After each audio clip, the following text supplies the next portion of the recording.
What do you say we get it set up for another round of Mark Rogers TV, the voice of college football, and our call-in show? Jump in the live chat, stir things up, trash talk. Give me your comments, your questions, your debate topics, and we'll be talking college football with you. Let's get set up here. Let's go.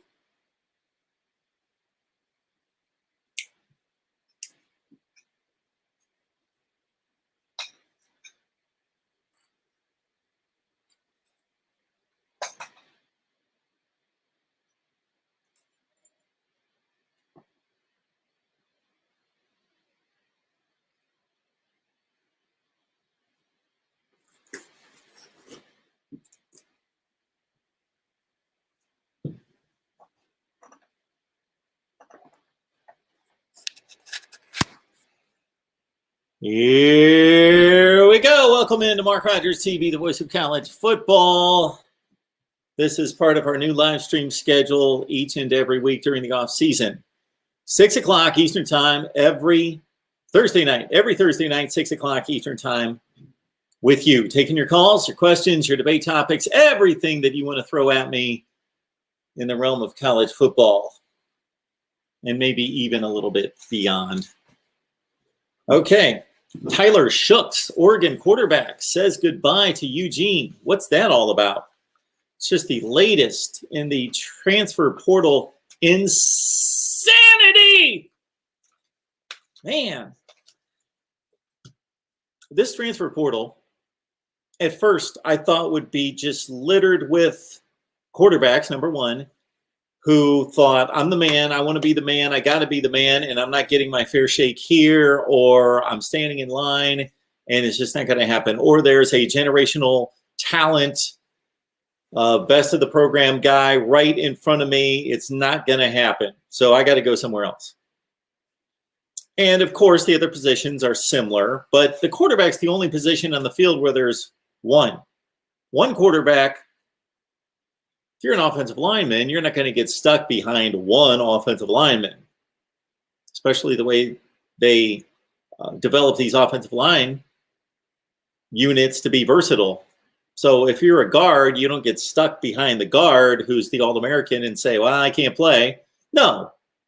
These teams play 7-8 offensive linemen, 5 starters, and they play a couple other guys get in there, not just due to injuries, but they like to work in some other bodies into the offensive line. So if you're a guard, sure, you got some really good offensive linemen in front of you. If you play at a place like Alabama or Oregon, somewhere like that, Oklahoma has fielded some of the better offensive lines in the country, but you got a number of spots you can fill. Any other unit on the field, offense or defense, you've got multiple players at that position, except for quarterback. So I thought the transfer portal would be mainly filled up with quarterbacks. And it is. Those are the ones we talk about and see most. But the transfer portal is just exploding. Again, as I put in the title, transfer portal insanity. Tyler Shooks was the starting quarterback at Oregon. I don't know his specific story. There might be extenuating circumstances. There may be a personality conflict. There may be something else in play, but he's the starting quarterback at Oregon. Did he light the world on fire in there all? But how many games did they play? They only played like 13 minutes at Oregon this year. They played 6 games, including the bowl game. 6 games. 7 games. They might have lost the bowl game to go 4-3. Regardless, they had 5 games in the regular season at Oregon. So they barely played. Regardless, he played okay. Played all right. It was his first season starting. Look up the numbers. He played fairly well. There were a lot of turnovers by himself and the other skill position players that held back Oregon and led to some losses. But he played pretty well and looked to be in line to be the starter once again this year. The former Boston College quarterback may have decided to come back. I don't know if that had anything to do with it, but Tyler Shooks, starting quarterback at the University of Oregon, Pac-12 favorite, top 10 preseason team, enters the transfer portal. I don't know. If somebody knows the story out there, I have asked our guy from 503 Chat Sports, Ryan Winter, who covers Oregon, to jump on board tonight. I don't know if he'll be able to make it or not. Maybe he can shed some light into Tyler Shoug's transfer from Oregon. And just because he entered the transfer portal doesn't mean he's leaving for sure. I understand that. If you go down the transfer portal list for any particular team, you're going to see maybe 10 to 15% of those players that entered the transfer portal stayed at the same school. So it does happen, but most likely that means I'm out of here. 860-325-3687. 860-325-3687. I'll get the number posted. Of course, these shows only exist because of you and your contributions. So that's the deal. That is the deal. Your individual contributions and also the contributions of sponsors. So if you yourself own a business or you're in direct contact with a business that may benefit from sponsoring here at Mark Rogers TV, the voice of college football, hit me up. Hit me up at MarkRogersTV at Gmail. All right, who's on the line? Hey, Marcus, Dominic. How you doing this evening? Dominic. Getting an early start, Dominic. First caller. How's it going? Oh, man. It's going good right now. So when I heard about one of the Oregon players saying bye to Eugene, I was shocked when I heard about that. Yeah. Yeah, and like you said, it's a part of the transfer portal. It's vanity. That's it. Like you said. Right there. Yep. So what were your thoughts about one of the Oregon players saying bye to Eugene? What were your thoughts when you first heard that? My thought was this is going to be something that I'm going to need to address on my show. That was my first thought. Yeah, I figured that.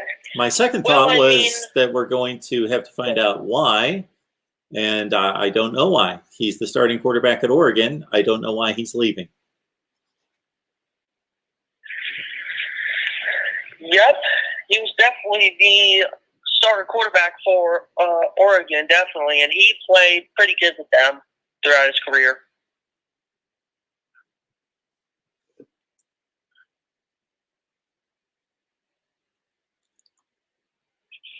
But, yeah, good way to get things started, Mark. You have a good night. All right, Dominic. Thank you so much for the call.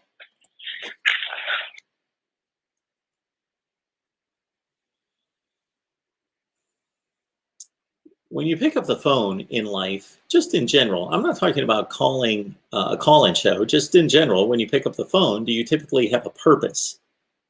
Just asking. Just asking. All right, we had another call coming in at the same time as Dominic, so please call back. This is going to be a new time for us each and every Thursday night. So we've got a live stream schedule for the off season that we posted on a Super Bowl Sunday, last Sunday. It includes Monday at noon with Pigskin Pete, all times Eastern. Monday at 6. Then we've got Tuesday at noon. Tuesday at 6 on the Ohio State channel. Wednesday at 2 o'clock Eastern time, Ohio State Buckeyes live. 6 o'clock, Florida State Seminoles live. 8 o'clock, our call-in show on Wednesday night. Thursday on the SEC channel at 6 o'clock Eastern. Friday, right here. All right. So again, we posted our off-season live stream schedule. It's not the most simple information to take in, so please copy it down, keep it somewhere. But we're live somewhere every day, Monday through Friday. And you know us, I may strike up a live stream tomorrow. Give me that right to deviate off the schedule and actually add some live streams. I'll do that as well. All right, got 32 on the line to talk college football. Would love to do that with you. Check out the videos we posted recently. You will see over the last few days and coming up over the next few days A lot of rundowns of the 2021 recruiting classes across the nation, and also the 22 classes. Penn State, Texas A&M, Oklahoma, Michigan in particular. Talking Florida State and Ohio State, Miami as well. All right. We have launched 4 more channels. So rejoice, Wisconsin, Penn State, North Carolina, and Oklahoma fans. You've got a designated Voice of College Football channel just for you. So please subscribe. I will let everyone know out there that if you just want to help out the channel, in addition to doing all those things like liking the videos and sharing the videos on social media, that's probably point number 1 right there. Share the videos on social media. You enjoy them, so other people will as well. So let them know we're here. Share the videos on social media. Also, keep in mind that if you're a fan of any of those specific teams that we offer, head on over there and subscribe.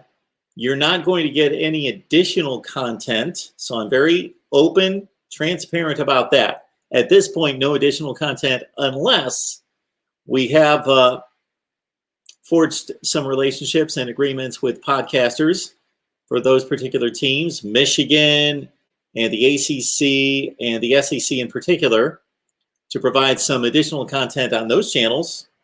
So you just don't have to look and listen to me all the time. And then also keep in mind, once we get to 1,000 subs on those team-specific channels, we will provide unique content. All right, like we do right now with Miami, and starting this week with Ohio State, we did our first, I called it Buckeye Bash. Ohio State folks, how do you feel about that? That's what I went with. I gave it 3 seconds of thought, and I came up with Buckeye Bash on our Ohio State channel every Tuesday at 6 o'clock with you. All right. Let's see who's in the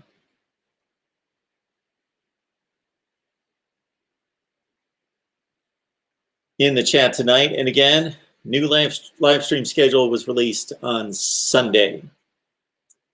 2 shows on Monday, 2 on Tuesday, at least 3 on Wednesday, Thursday, and Friday. There's Dominic. Rod Farva. Alabama got a commitment from Elijah Brown, 4-star tight end from Dayton, Ohio.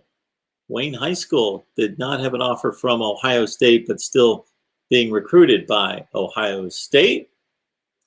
That news coming courtesy Rod. Lenny, good to see you. Mark, did you know that Tom Herman offered 5-star Tommy Brackemeyer a PWO position? He's a top 5 player. Shame. Yeah, Tom Herman made a few missteps there at Texas, and now Steve Sarkisian has the reins, and Tommy Brackemeyer, of course, at Alabama. John is telling us that the transfer portal is just getting started. As NL and other pay opportunities ramp up, there will be added motivation to go to the transfer portal.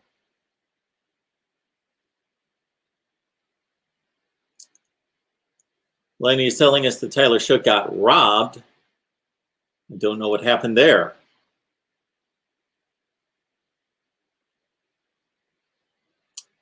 Got Matthew in the chat as well.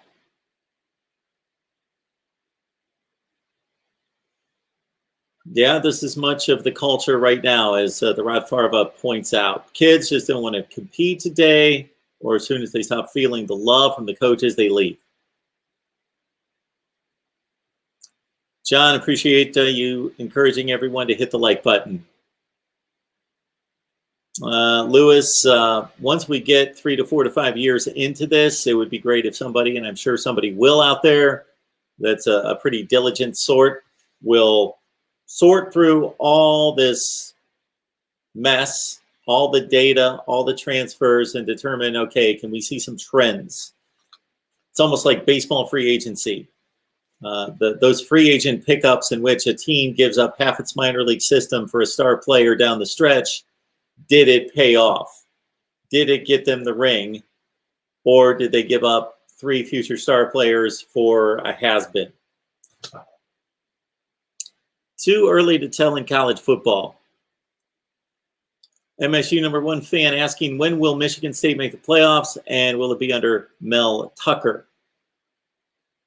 I am more in support of the Mel Tucker hire than I was when it occurred. Why? I don't exactly know. I'm just hearing good things in terms of how he relates to the players, his recruiting prowess. He's standing up to Michigan in state. He's going elsewhere. I'm trying to think of the Michigan State recruiting class. I think it was around 25 to 30 in the country. It was pretty good. That's better than D'Antonio typically called in.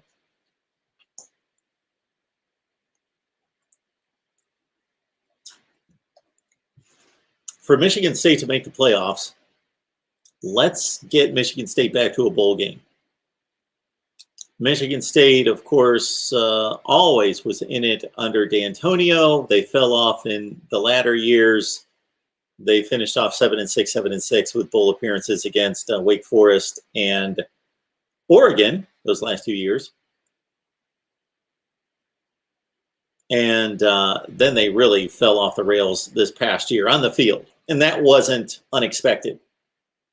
First-year head coaches in a COVID year with no spring practice were at a disadvantage, more so than any other previous season's first-year head coaches.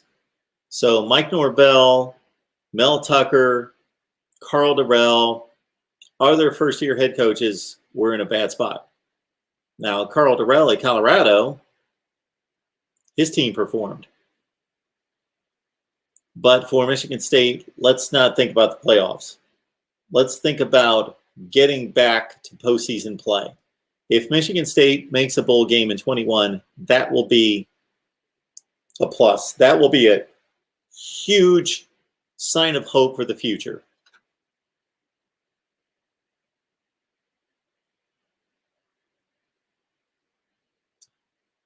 Matthew, Tyler Shough maybe to Nebraska? Is there any foundation to that? Is that just because you don't like Nebraska's quarterback situation? Because Adrian Martinez pretty much owns the job. I don't know if he has earned the job, and he's not going to have much competition. Maybe Logan Smothers to a certain extent. But that might be a landing spot for Tyler Shough. I don't know if you're asking that, Matthew, for any particular reason, or you just found a spot where Tyler Shough could win the job. Or if you know something. Like when Avante Dickerson decommitted from Minnesota, there was thoughts that he would go to Nebraska because that's where he's from, but he ended up going to Oregon.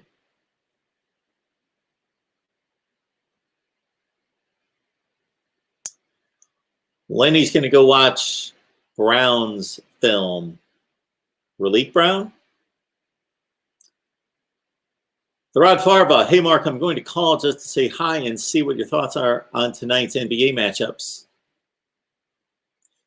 Yeah, Tharad Farva, that's really what we're looking for here is the best of insight into the NBA. Absolutely.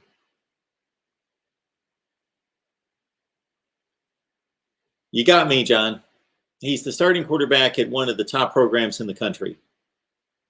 He didn't look to be necessarily pushed for the starting job coming up this season, although Anthony Brown, thank you, Anthony Brown at Boston College came in and wrestled away a few snaps, a few series from him.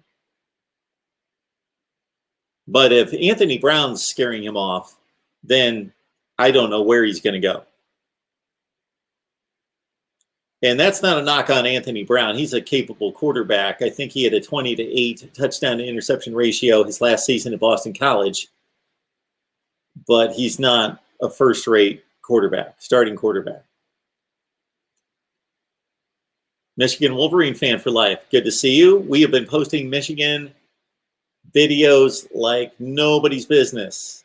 So dive in. Also, check out our Michigan channel.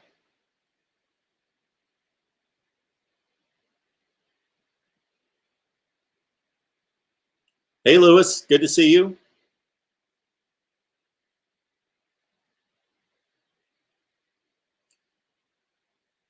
Matthews, not far off the mark on this one. Nebraska needs a quarterback who can throw it accurately over 20 yards, and things will change drastically. Adrian Martinez played much better football once he was benched and then got back into the starting lineup, but it did not include that. Throwing the ball 20 yards downfield. He made the right check down throws. He made decent throws. He got the ball to the tight end. He threw the underneath stuff accurately. And you saw high completion percentage games out of Adrian Martinez once he came back. He played well. Didn't turn over the ball. He's always been a fumbler. Didn't turn the ball over. He's a running threat, of course. That's his game. And he threw the ball accurately, but everything underneath. Nebraska does not have that. Jordan always loves when somebody's around to bash the Buckeyes. Jordan and other Clemson fans were all too ready to do that prior to January 1st. But still, it's 4-1. Rod Farva, Michigan had a decommitment from 2022 and Alex Van Summeren. I saw that today. We had just posted a video on our Michigan channel concerning Van Summeren. And one of the reasons, obviously, you're stating it right there, that he originally committed to Michigan was to join his brother. So then once the brother decides Michigan is not his place, then Michigan loses its best, don't hold me to this, but certainly one of its better 22 commitments in Van Summeren. Ballard, good to see you. Got Joseph on the line, Penn State fan. We're going to have Penn State talk coming your way, Joseph, very soon. In the next day or two, we ran down the 21 class, the 22 class, the commits that have come in thus far. And we've got a lot of Penn State recruiting talk for you, Joseph.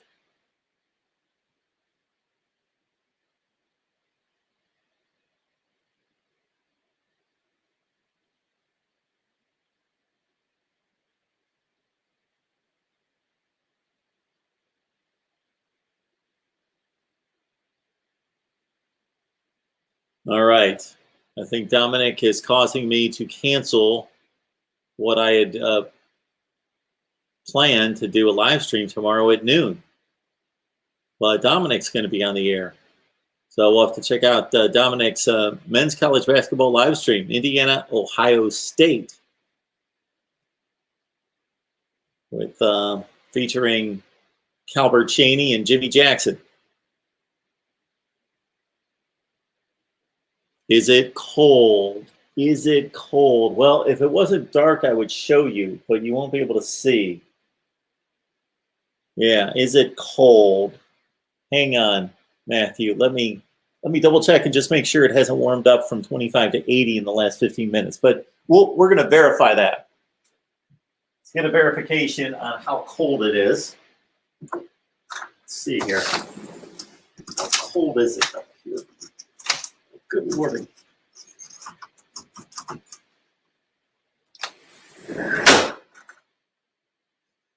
Yeah, say it's about 24, something in that range. How cold is it?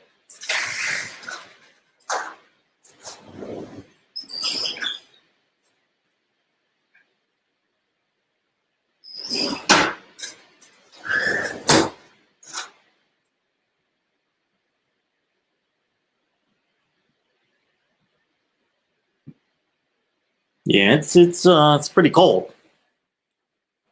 Pretty cold. There's a lot of this out there. A lot of that out there.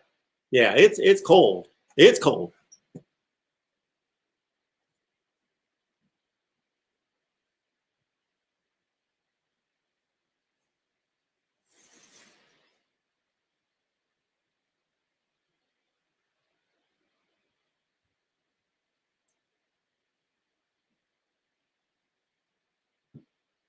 Actually, Matthew, it was so cold that I opened my patio over here to the deck and couldn't get the screen door open, just frozen shut. So I went to the other end of the house. Yeah, it's cold. All right, now that we got that cleared up,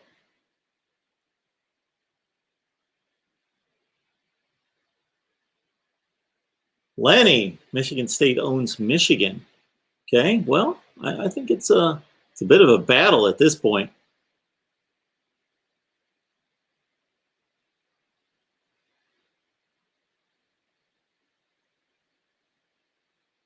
Ballard.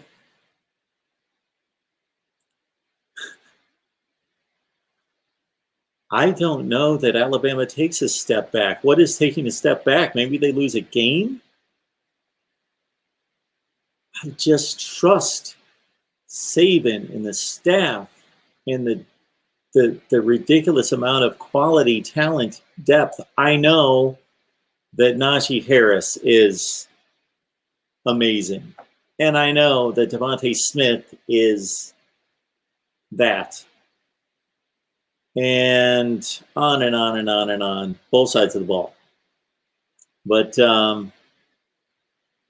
yeah, that's a good discussion for another time in regards to once I've had an opportunity or take the opportunity to really not just size up the personnel losses, because it's not just about the personnel losses, it's about who replaces them. If Alabama was expected to go out and play for a national championship the first couple of weeks of the season in September, then there might be some issues.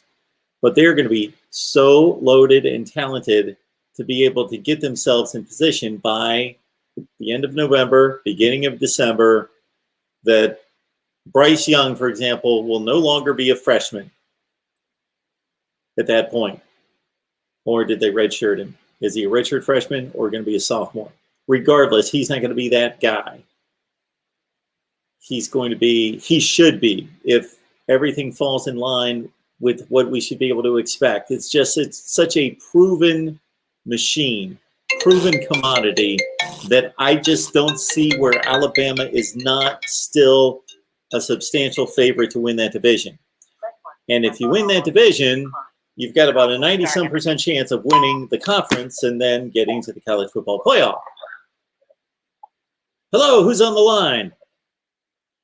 Well, you can sure find some gems in that transfer portal, can you not, Mark Rogers? I guess so. You can. Well, yeah, you can. Especially just coming from Tennessee, you can. Well, yeah, that linebacker you're talking about? Yeah, and the running back, Eric Gray. Right. Well, you think that you think all those were? See, that's the tough part. Do you think a lot of that had to do with coaching change, or had you heard anything about that? Well, I think the coaching change didn't help. The coaching change, I don't know, because I don't know that their list is any longer than anybody else's for the most part, but the quality of the defections is pretty substantial there. With, again, you're talking about an all-SEC linebacker, an all-SEC running back, and Wanye Morris along the offensive front, who's a substantial starter as well. Yeah, things were going down anyway. Things not looking good. So if Jeremy Pruitt would have stayed, they still probably would have lost some substantial talent.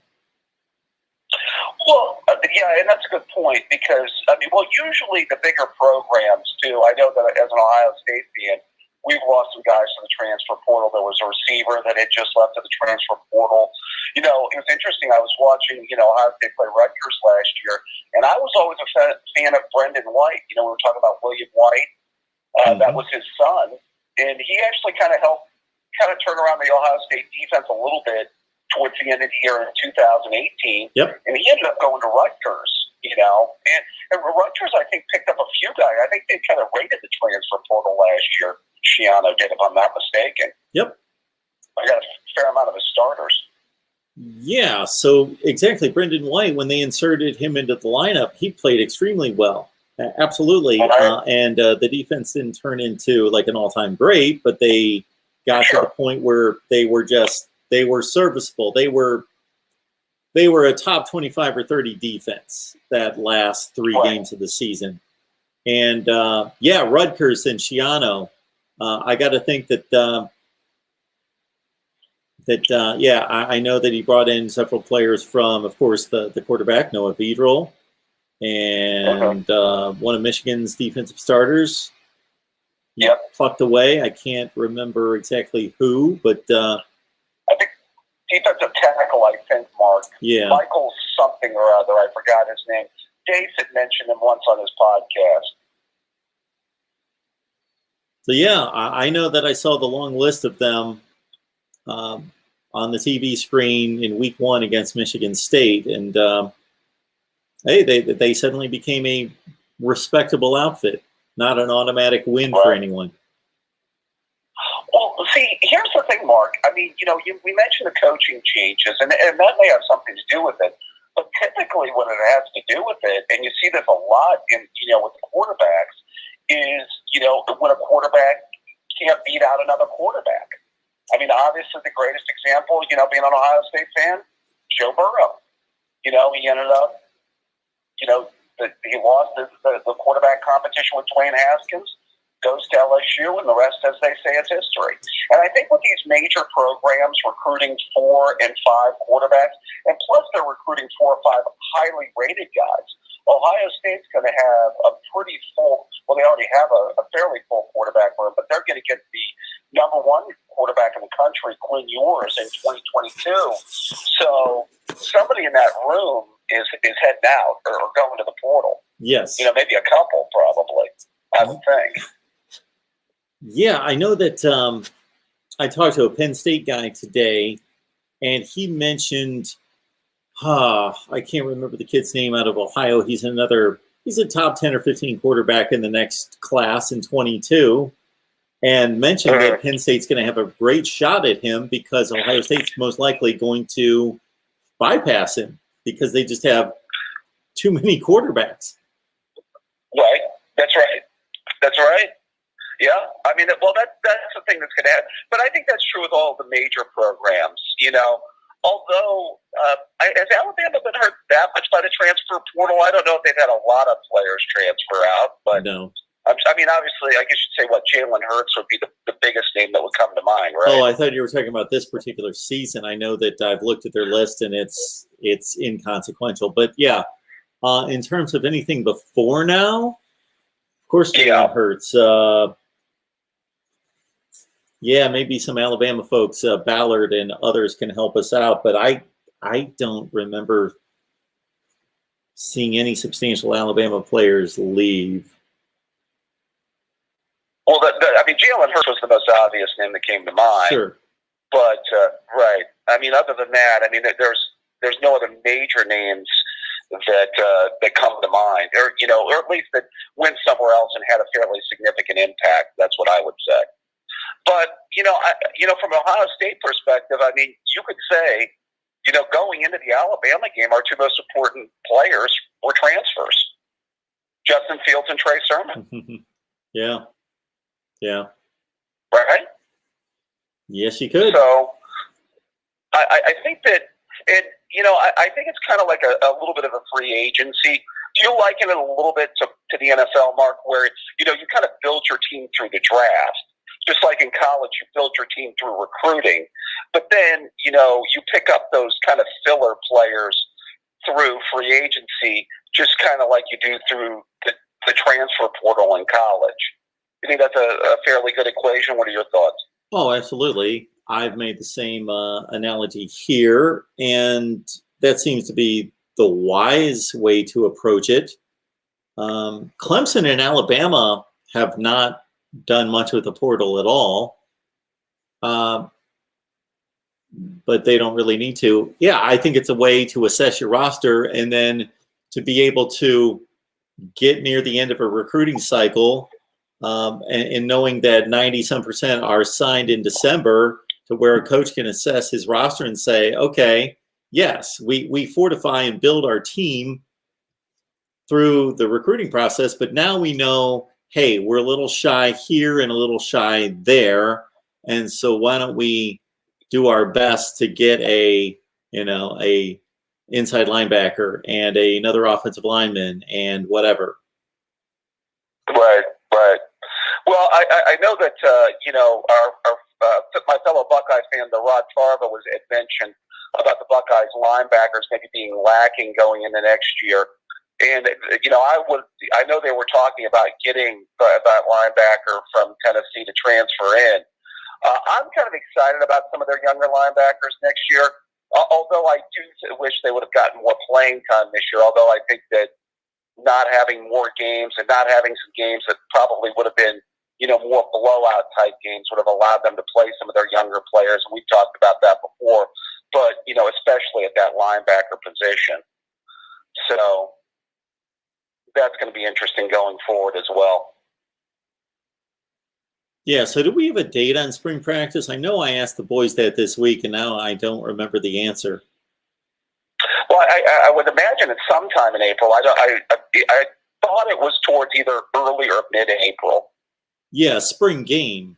Yeah, I was wondering about spring practice, but usually they take what, the 15 sessions, and then they take some kind of a break in between. So it's usually about 20 or 25 days out from whenever the spring game is. Right. So that probably puts us sometime around March. Yeah, so we're probably a month away. Right. I want to look at these position groups. I'm anxious to start to get some news out of these camps to start to formulate some kind of opinion on these position groups for every team. Right. Well, yeah, I know from an Ohio State perspective, I mean, I obviously can't wait for the spring game because there's a lot of position groups, and obviously I'd like to see the quarterback position first and foremost. I'd like to see how Miller and Stroud and the rest of those quarterbacks look. I think that's going to be really important for them going forward. Not to say that the spring game is the be-all, end-all, because I know, Justin Fields didn't necessarily have a great spring game, and, the rest was history after that. Yeah, if I recall, it was like 4 out of 15. Right, and some of the fans were a little bit panicky at the time, but yes. then he gets into the games, and you saw what he could do. So, all right. Well, I wanted to call you, give you some thoughts on that, Mark. I've got to get to the gym, and always a pleasure, my friend. Thanks a lot, David. Get to the gym. Yeah, we want you to stay healthy. Appreciate that. Have a good one. Thank you. Bye-bye. All right, the Rod Farva asked a good question here. Mark, what kind of restrictions or reform can the NCAA do to control the transfer portal? So first and foremost, I have asked this question of a number of people, and nobody has the answer for this. I don't know that there is an answer. Number one, what's the deadline? I want to see a deadline as to how long can a particular player wait to enter the transfer portal and still be eligible for the next season. Are we going to allow players to go through spring practice, enroll in the school for the next year, and maybe that's the answer to my question. But I haven't had anyone be able to answer it. But sometime during the summer, make a decision, you know what? The way things sized up in spring practice, I don't think I got a shot at this starting position, so I'm going to transfer. I'm out. These coaches have to be prepared, and they have to know what personnel they're going to be able to work with in the fall. Therefore, I would think that there has to be a deadline. So that's the first restriction I want to see. And nobody's been able to answer this for me. A deadline as to at what point do you have to declare before you can be no longer eligible for the next football season.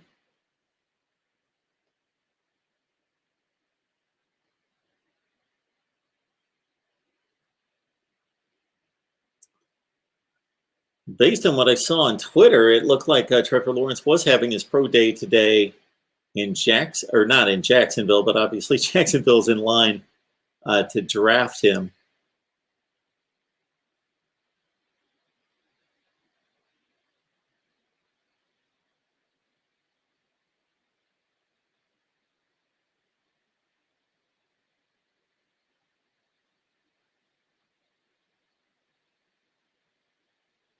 There it is. Lawrence Vanderbilt. Yes. Randy Ayers, Bob Knight. Yes. Who was it? You had Mark Baker. I'm thinking of that 92, 93. Those teams that were really good. Chris Gent. That was probably from like the Clark Kellogg era, 80, 81, through those really good Randy Ayers teams. That was my height for Ohio State basketball.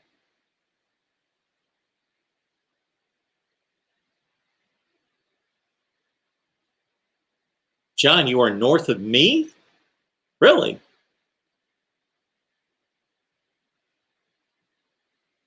Ronan, he is in charge of conversion rates here, whether that be temperature or currency. Ronan's in charge of that here at MarkRogersTV, the voice of college football.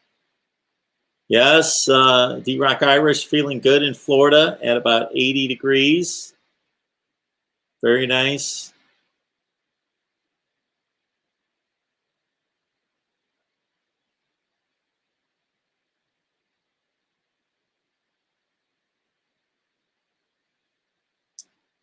The Rod Farva telling us that Justin Fields needs work on his mechanics, throwing motion, needs work on the footwork. Man, I think he's fairly tight in those categories. Let's understand that the prototype is rarely achieved, even in the NFL. We could dissect, we could have quarterbacks, coaches, and gurus dissect the throwing mechanics of very accomplished quarterbacks in the NFL and pick them apart. And I'm not even talking about Phillip Rivers, that type of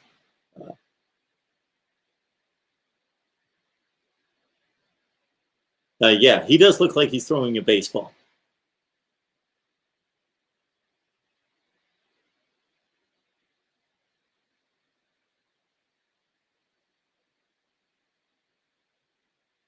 I must be getting a lot of calls and a lot of people in the live chat. A lot of you folks must live in the north. Seems like everybody's cold.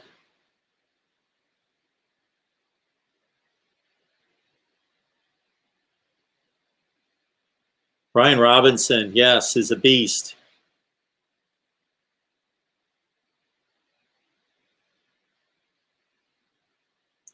MSU #1 fan. I bet that a lot of Michigan fans remember the last play from the 2015 game. Yes, Michigan State, a very entertaining finale to that game that allowed Michigan State to go to the college football playoff. Yes, Michigan State has a tough schedule. Your thoughts? You can Google it. Can I? You're going to let me Google it. Yes, I don't have Michigan State's schedule memorized. In terms of who they would play outside the conference, they've got a date at Miami. That game was supposed to be played in East Lansing this season, but it looks like they're just going to stay on schedule and play at Miami this year. So that's a 80% certainty is a loss. And then we, of course, know that they play everyone in the Big Ten East. Let's see who they play in the Western Division. And we'll give you a record here, MSU #1 fan. Get you a record on Michigan State football this fall.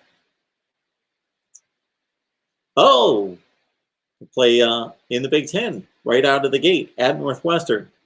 Most likely a loss. Youngstown State, a win. At Miami, most likely a loss. Nebraska at home. Western Kentucky at Rutgers, at Indiana. Bye week before Michigan at home. At Purdue, Maryland.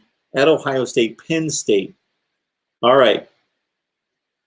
Michigan State would be doing well this year if they, in addition to losing to probably Ohio State would be the only sure loss. Maybe Penn State, but the game's at home. They could win 1, 2, I think a reasonable showing for Michigan State this year, an optimistic but realistic showing, would be to go 4-5 in the Big Ten and go 2-1 outside the conference and go 6-6 and go to a bowl game. Michigan State, 6-6, 4-5 in the Big Ten.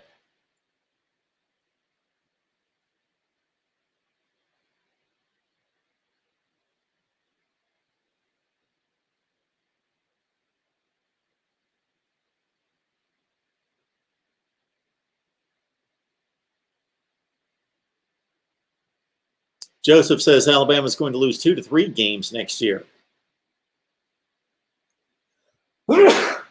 Whoa, my goodness. See, I shouldn't have stepped outside in the cold. Alabama's going to lose 2 to 3 games. Boy, don't know. Matrix, haven't seen that handle for a long time. Matrix Survivor. We need to boycott college football until we get rid of all the good teams for a while. Well, that's not their fault. I hear what you're saying. Man, just let's review this for a second here. Oklahoma owns the Big 12. Who in the chat doesn't think Oklahoma's going to win the Big 12? Okay. Ohio State owns the Big 10. Sure, they've only won it 4 consecutive years, but even before that, even the years that Ohio State didn't win the Big 10, they were the best team in the Big 10. So Ohio State's been the best program in the Big 10 since what? 2005? 4? All right.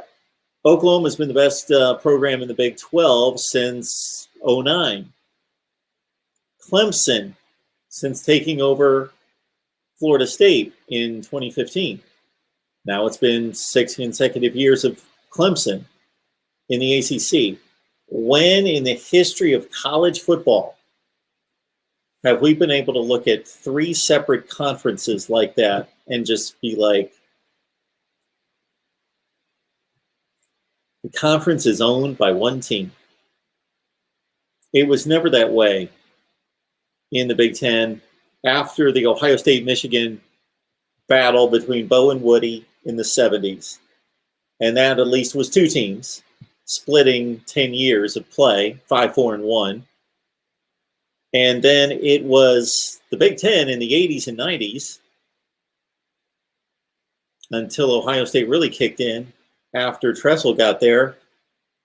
Michigan, Illinois, Iowa, Michigan State took its turn. Ohio State, of course.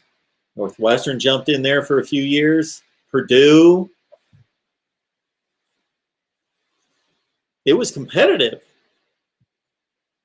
To think if we were sitting here in 1990, except for looking at history, we wouldn't think that much more of the Ohio State program than Iowa, Illinois, Michigan State.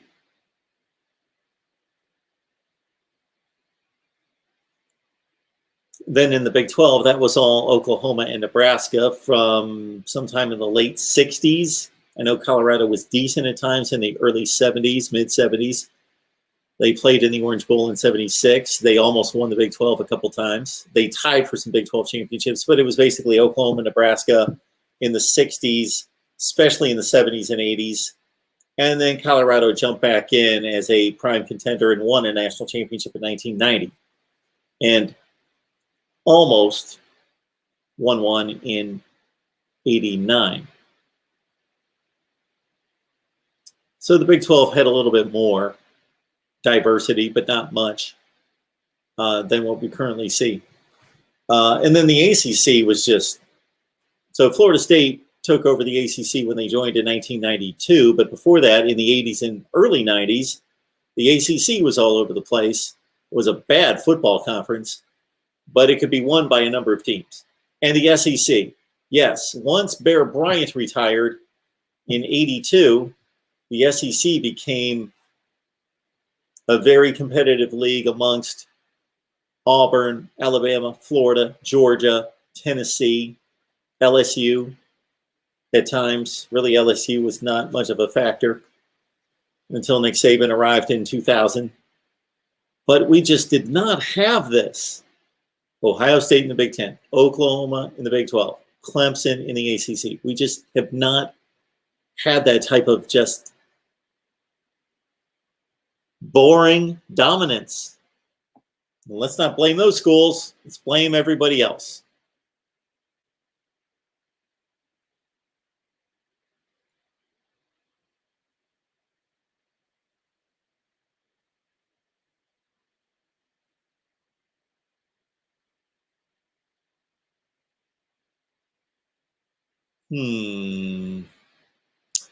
Valerie is asking the last time Purdue won in Columbus. They won there in 1988. Purdue beat Ohio State in West Lafayette in 18, of course. In 11.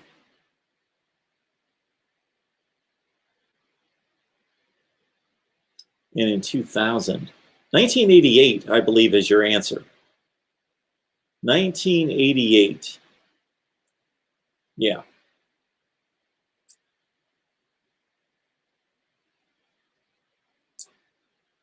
Matthew says here, once Justin Fields transferred from Georgia to Ohio State with no problems, it opened up the door to a lot more transfers getting immediate playing time. And what has happened to the transfer rule of having to sit out a season? It's gone. It's all but gone. Technically, it's still in play. It has to be approved.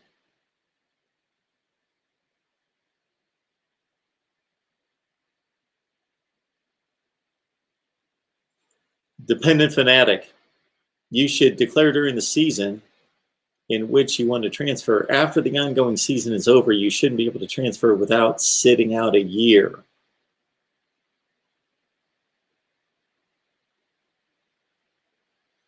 Mark, which teams benefited most from having a redo year for the players, and what position is the most advantageous to have another year with? Okay, Lamar.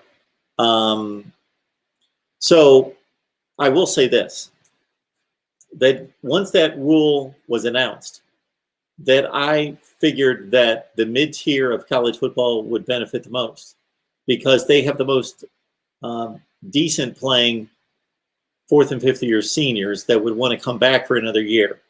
The ultra-talented teams are the teams that already are losing juniors to the draft, let alone having a senior come back for another year of eligibility. So I figured that it would help the Stanfords and Iowas and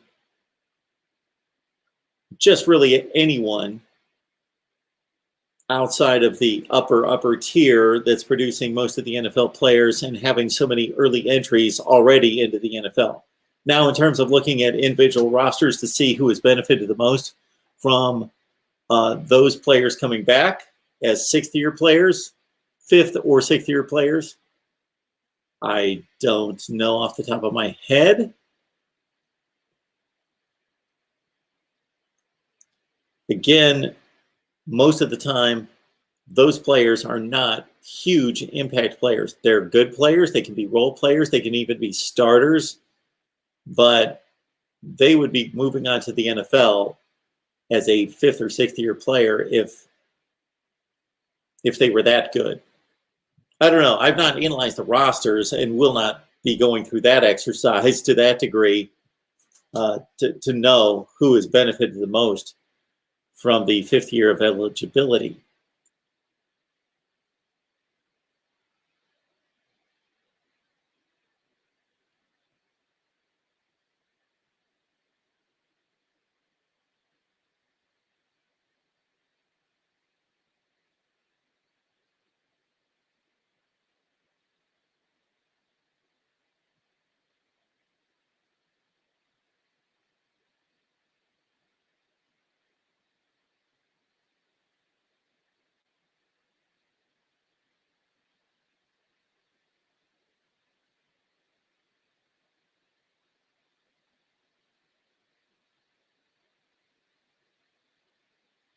Pat Brown addressing our topic tonight. They caught my attention, of course, when you've got a starting quarterback for a team that's projected to be in the top 10 preseason, who just won a Rose Bowl 2 years ago and is right now the best program in the Pac-12, transferring. Oregon fan here, Pat Brown. Tyler Shook was a guy I really liked. Fan base was too hard on the kid. Coaches didn't help him out much with his confidence. Hope he ends up somewhere where he's wanted. And if I remember correctly, Tyler Shook, after the Fiesta Bowl, was so close to home in Arizona there that he did not ride back with the team or go back to school with the team. He was able to just get picked up by his parents and drive 45 minutes and go home. So that could be where he's headed. How cold is it right this second, Michael? I'm going to guess 22. That's my guess.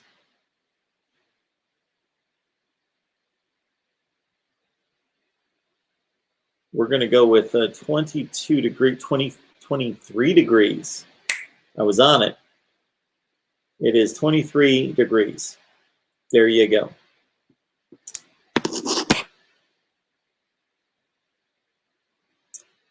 Cinnaminson is telling us that the weather in Houston in the summer is the worst in the world. Right now, though, it's feeling pretty good.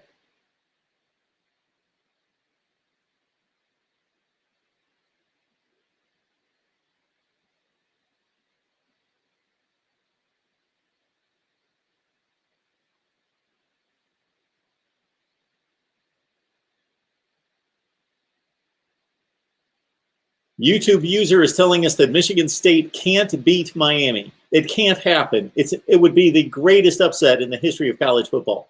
It can't happen.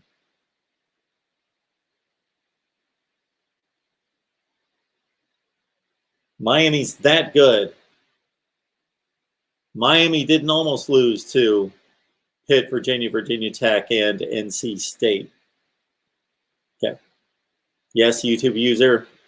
Miami is more talented than Michigan State. I would be a bit surprised if Miami wasn't substantially better than Michigan State. Miami being roughly a top 15 to 20 team in the nation this year. Michigan State more in the 50 range. But would I be surprised if Michigan State beat Miami?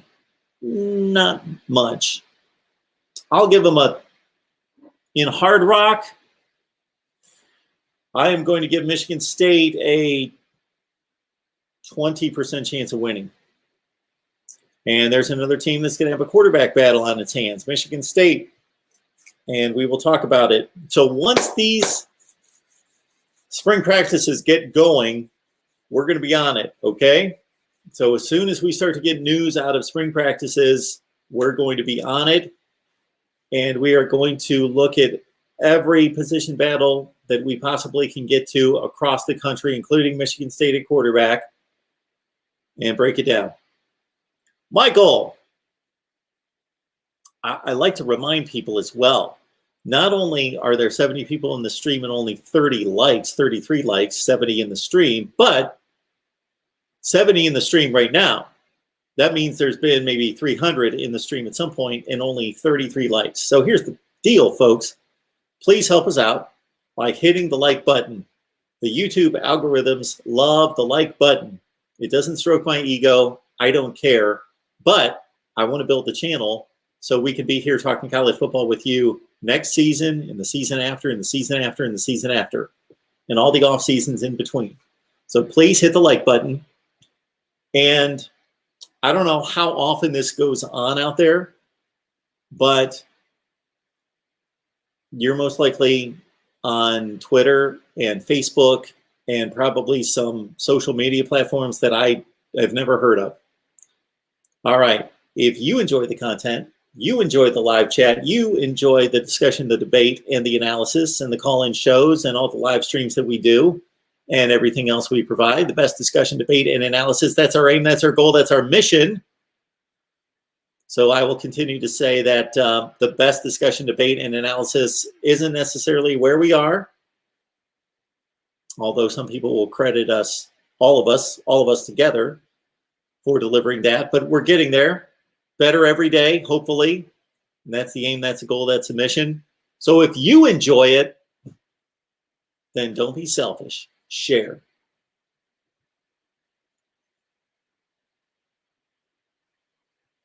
Garrett George is telling us that Ohio State has a losing record in West Lafayette since 2000. They're 3-5 since then. They've lost 5 times in West Lafayette since 2000.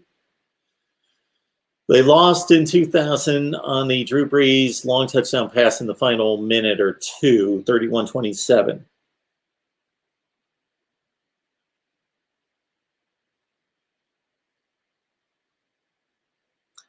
They lost in 04 in Troy Smith's first start, the second to the last game of the season.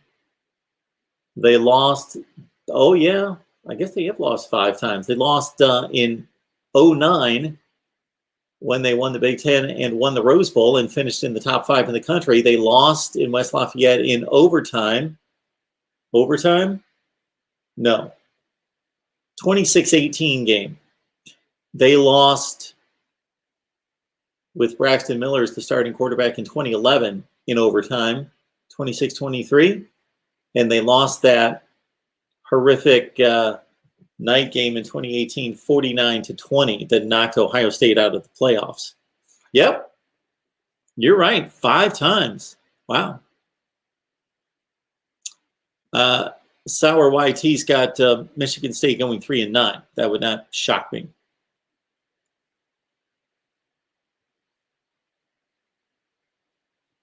YouTube user would not be shocked. I would not be shocked if Michigan State beat Miami. I thought you would be shocked. I thought it couldn't happen. Okay.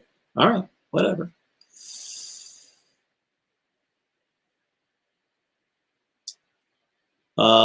Michael is all charged up about this Ohio State Purdue game and the Boilers pulling off an upset in Columbus.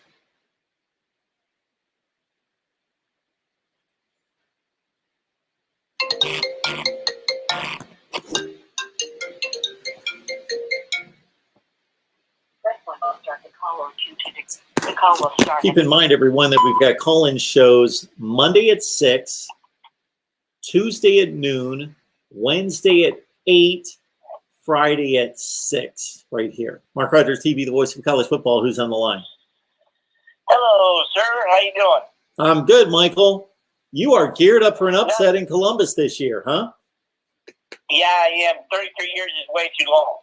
Anyway, that said, just want to make a little correction for you. That Ohio State game in 2009 was an overtime game, by the way. Oh. No, what was it? No, wait a minute. What was it? There's 1 of the 2 games, either 2009 or 2011, that did go to overtime. That's what I was pointing out, Michael, is that the 2011 game went to overtime, 26-23. Yeah. I might be wrong here. I know the scores of the 2 games, but I'm almost positive that it was the 11 game that went to overtime and not the 08 game. But I might be wrong. Or the 09. No, you're right, because game. If I'm not mistaken, no Pryor won on the team then, was he? Yes, he was there in 09. That 09 Ohio State team won the Rose Bowl. Okay. With Pryor. I can't remember who was the quarterback for the 2011 team. For Ohio State? Yes. Braxton Miller. All right. I can't remember which game was it. Ohio State had a chance to win late in regulation, and I think it was like back-to-back turnovers or something. Oh, no, wait a minute. I think what it was is Ohio State had a chance to win, and Purdue blocked the extra point or something to force the overtime. I think that's what that was. That was in 11. All right, that's what it was.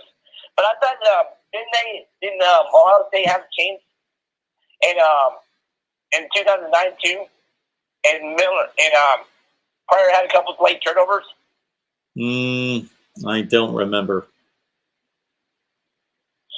I can't remember it so long ago. That's what I'm saying. So it wasn't bad. I was just trying to figure out. Yeah, it was. I told you in the comments earlier. It was 2000, 2004, 2009, 2011, 2018. And if I'm not mistaken, in the 2003 game in the Columbus, when Purdue was driving, wasn't it the late fumble that Ohio State recovered to get the win against Purdue? What year was that? 2003. 03. Yes, that was a good game. Yeah, it was. Purdue should have had that game then too. But Yeah. And then also, I remember 2012 when Purdue let that game just slip through their fingers. Oh, yeah. Because that was an overtime game too, wasn't it? Yeah, that was Braxton Miller got hurt. Kenny Guyton came in. Purdue had an 8-point lead.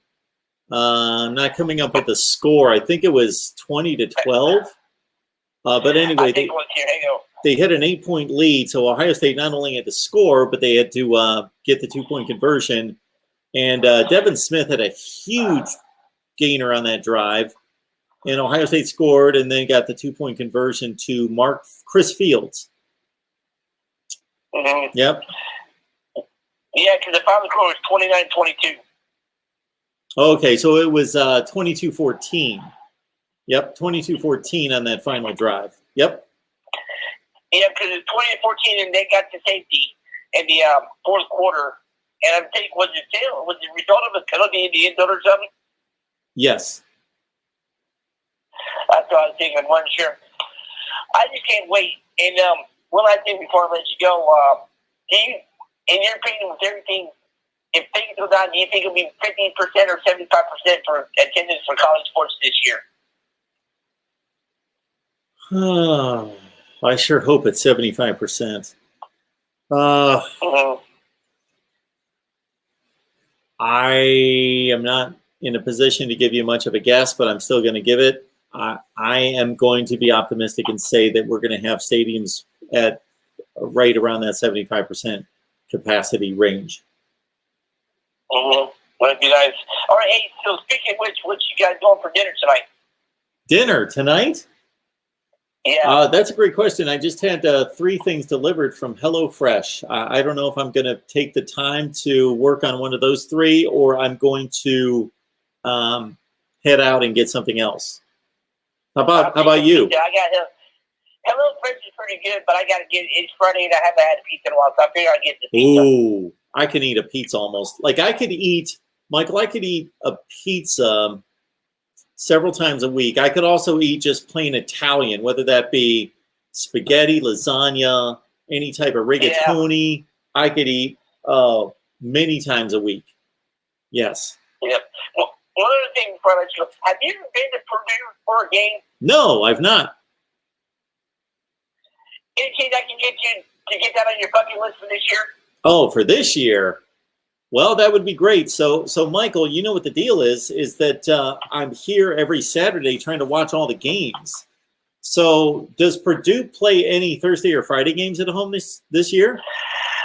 I'm thinking, but I'm not really sure. I know they had a Friday game last year, which Jeff Brom did not like, but I digress on that one. But I don't think they do this year. But that game, I will got to say this, though. I think I'm going to Wrigley this year for the Purdue Northwestern game because I think it's going to be interesting. Yeah. I just got to tell you, Michael, with what I'm trying to build here and everything we've got to get done on Saturdays is that it doesn't make a whole lot of sense for me to clamp myself down to one game on a Saturday. Sure. But I did look at that last year in trying to get, based on where I'm situated, based on trying to get to either like a Rutgers or Boston College game on a Thursday or Friday. Yeah. And unfortunately, don't have no games on Friday this year. But if I make a road trip, how far are you from UConn? Oh, an hour and 15 minutes. Just wondering stuff like that because they do get UConn on the 11th this year, which should be an easy win. But as far as the Oregon, I'm looking at the Oregon State game right now, the home opener. But I'm actually thinking about going down to Charlie for the Clemson, Georgia. Not sure, but how good do you think Oregon State's going to be this year? Or like it did, depending on how they do in spring practice. I think that Jonathan Smith's doing an amazing job at Oregon State.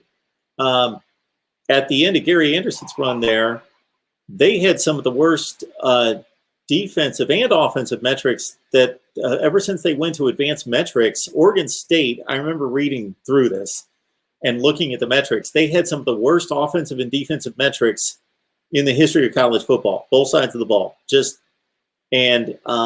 they're a competitive football team. They played really well. I got to see them quite a bit late night, even though they only played that shortened season.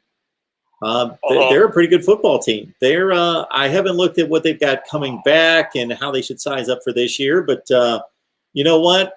I'm going to have a little fun tonight, and I'm going to take a little deep dive on Oregon State football tonight. I'm going to jot that down. I'm going to look at what they've got going on. All right, other thing. Have you had any luck getting for those people getting back in touch with you about Purdue football yet? No, I have not. I've contacted everybody that I've gone to 247 and Rivals, but you know what?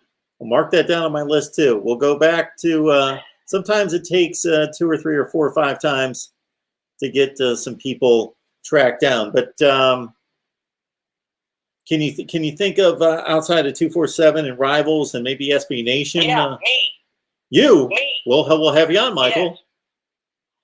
Not bad. I was wondering. Are you going to break down Purdue football for us? Break down the units, the whole deal? Yes. All right. And I can do that. Oh, one last party shot. That the last time Purdue beat Ohio State in Columbus, the night before during the high school game, I fractured my arm. So I'm thinking maybe on November 12th I should fracture my arm again. Well, if you're that desperate for a win, Michael, you do whatever you need to do. All right. I'm just wondering. Hey, Mark, stay warm. Have a good weekend, sir. Thanks, Michael. Appreciate it. See you. Yep.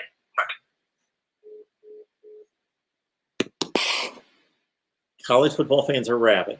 College football fans can be lunatics. May need to fracture the arm before the game to try to bring back that karma of the time I fractured the arm before the last Purdue win. Michael, we love you. All right.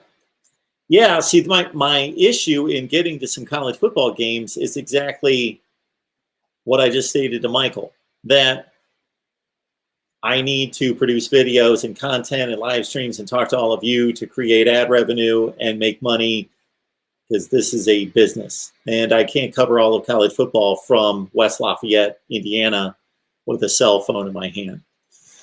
So that's unfortunate. Now, if I had a bunch of backups in mind, if I had a backup host and some other people in play that could carry on the channel, that's what we do. And I'd head out to West Lafayette and have a good time and send in some reports. But that's a good reminder, Michael. Now that the schedules are out for just about everyone, I think, yeah, they're all out, that I will go through and find some possibilities on Thursdays and Fridays. That's like at the beginning of the 2019 season, I headed down to the Miami, Florida game. So for anybody who was not with us on board a year and a half ago, since Miami took on Florida in Orlando in a week 0 game and nobody else was playing of significance, I jumped on the bird and went on down to Orlando to take in the Miami, Florida game and report from there. That's what we did. So we'll do that again if we have that type of opportunity. Hey, Nebraska, Illinois, week 0. If nobody else is playing, maybe I go to Ireland. Who wants to go to Ireland with me and cover the Nebraska, Illinois game?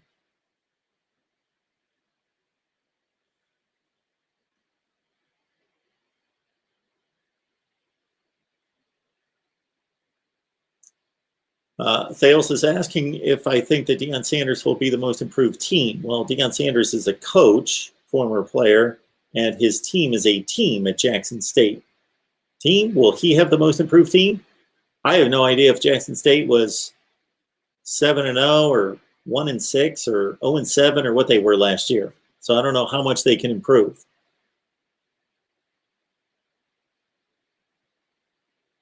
John, thank you very much. Don't forget to hit the like. Hit that like button. That's the least you can do. Please hit the like button.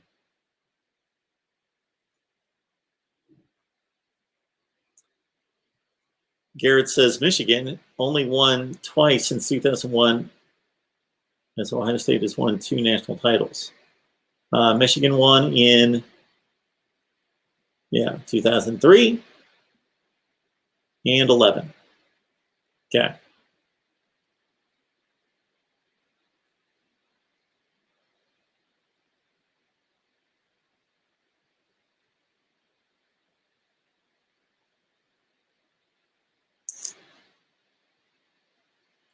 LM is telling us that besides Jalen Hurts, most Alabama players who enter the portal never do much. But Bama's about to have some running backs enter next year. Depth chart is too loaded with 4 and 5 stars. Makes sense.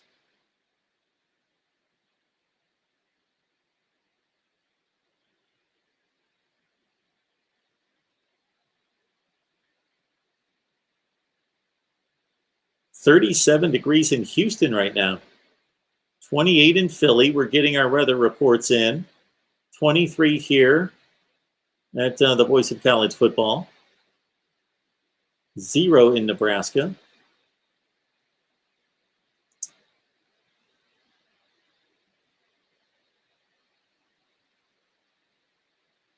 Yeah, maybe I'll report the weather at the beginning of each live stream. Give you a weather report from the Voice of College Football headquarters. Navy Thomas jumping in with the weather report. 26 in Indianapolis, a balmy 26.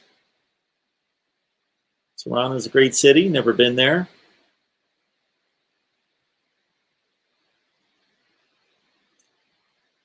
Ronan's got a good point here, certainly. Just a good evaluation of Miami comes in the Alabama game to see how much of a shot Michigan State and App State have.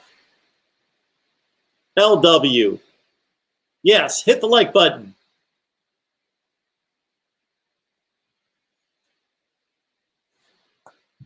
Here's the deal, folks. We're building a channel here, and our aim, goal, and mission is to discuss college football like nobody else and analyze it like nobody else. Earlier today, over the last 3 days, I have released a schedule analysis of the ACC, the SEC, and the Big Ten. All right, the Pac-12 is coming. The Pac-12 might have been released today. Okay, what that is me fixing college football scheduling. So I would ask that if you have any interest in the structure, organization, and improvement of college football, and with everybody focusing on what we need to do to improve the playoff can only truly be fixed if we can properly evaluate the teams. And one way we can do that better is by improving the scheduling. So I have what I consider to be a pretty damn good plan to fix college football scheduling in every conference.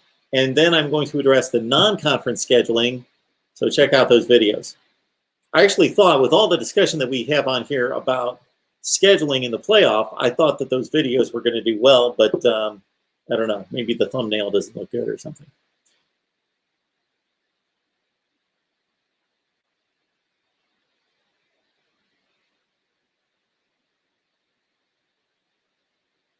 Like to remind everyone that we're going to be here I keep thinking it's Thursday. We're going to be here every Friday night at 6 o'clock Eastern time. So we have posted a new off-season live stream schedule. And the call-in shows go like this. Monday night at 6, Tuesday at noon, Wednesday at 8, Friday at 6 here. Okay?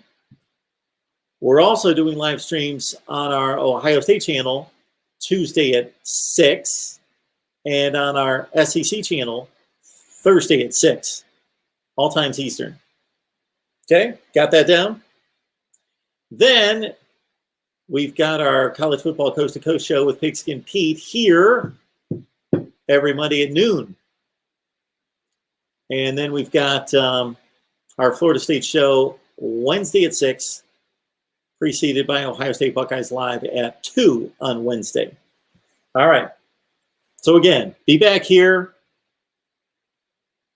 next Friday at 6. And also Monday at 6. And Tuesday at noon. And Wednesday at 8. Those are the call-in shows.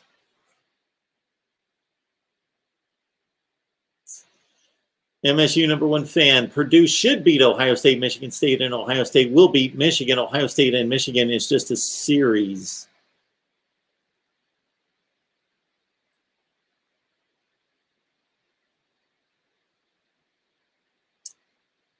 All right, coming up in the next couple weeks, we're going to conclude our series, Fixing College Football Scheduling. Again, I expected that to be a blockbuster, but you can't be right about everything. I expected that to be a blockbuster, and it's fizzled. We will move on to correcting non-conference scheduling. So be looking out for that video. I'm going to correct non-conference scheduling. Then I'm going to unveil my playoff system. And I'm going to rank the coaches in every conference and nationally. That's coming up here soon as well. Then once we get into spring practice, once I have taken in all of spring practice across the nation, then we can start ranking players. Mark Rogers TV, the voice of college football. Who's on the line? Hey, it's Rod. Mark, how you doing? Hey, Rod. What's going on? Oh, this is another day. Enjoying another show here. So, Cool. couple things I want to clear up my Justin Fields mechanic issues. I don't think he's totally mechanically flawed. I just noticed some changes, or there's some things I've noticed in the 2020 season as opposed to how he was in 2019. And a couple things. If you go back and watch it, like when he tried to throw to the sideline, like those 10 to 15-yard out routes, Yeah. his ball kind of seems to sail on him a little bit. And I'm a big stickler on throwing motion because I'm a baseball coach, and I teach my kids this all the time. Like when you dip your arm down at the down angle and then kind of swing it back up, it will tend to make the ball sail off to the right. And that's my concern with him in the NFL. I mean, I know he can throw the deep pass. I know he can throw the short intermediate, short crossing routes and screens. However, I just worry about him, on those throws to the sidelines, which, they do a lot in the NFL. That's my concern. And then as far as his footwork goes, in 2020, he made a lot of bad throws where he wasn't really setting his feet. Now, granted, he had people in his face, but it just looked like he threw off his front foot a lot, or, his feet had more like a wider base as opposed to more like balanced, base. That's where I was really concerned with, and that's what concerns me with him in the NFL, and I just don't want him to go. Now, don't get me wrong, I think he's incredibly talented. I know he'll do well in the NFL, but I just think those are a couple things he needs to fix in order, to be a successful NFL quarterback. And you know how it is. The NFL scouts are really nitpicky, and I know a lot of scouts really like Zach Wilson too. So, I mean, I wouldn't be surprised if Zach Wilson actually got picked ahead of Fields. What concerns me, though, with Wilson is he's kind of small-framed.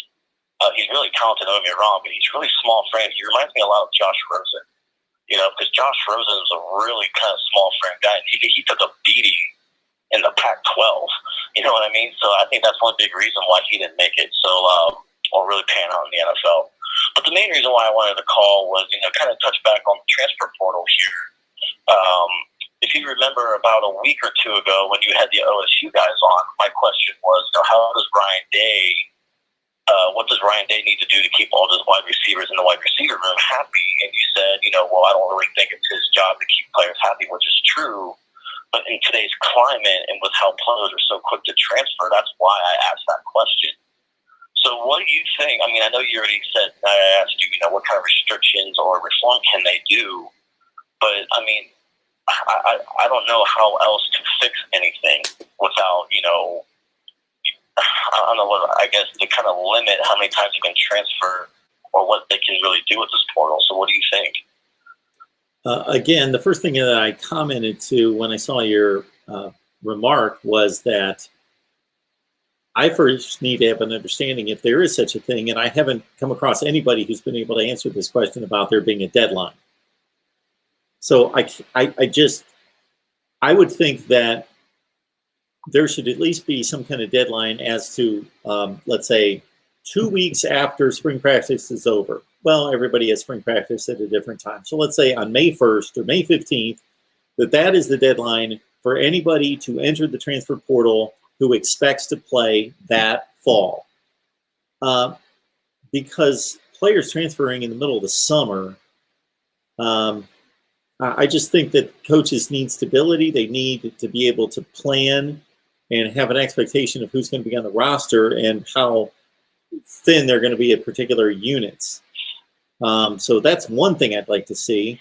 Secondly, I do think that there needs to be some type of, and I wrestle with this, Rod, because we live in a free country, and I see our freedoms eroding by the day, and I don't want to push it anymore. And we live in a free country, so for the non-student athlete, they can transfer as much as they want. They can transfer all over the place. Now, they're, of course, not accountable at all to a school that's given them an opportunity and is paying for school room and board for them to be there. So there's not that.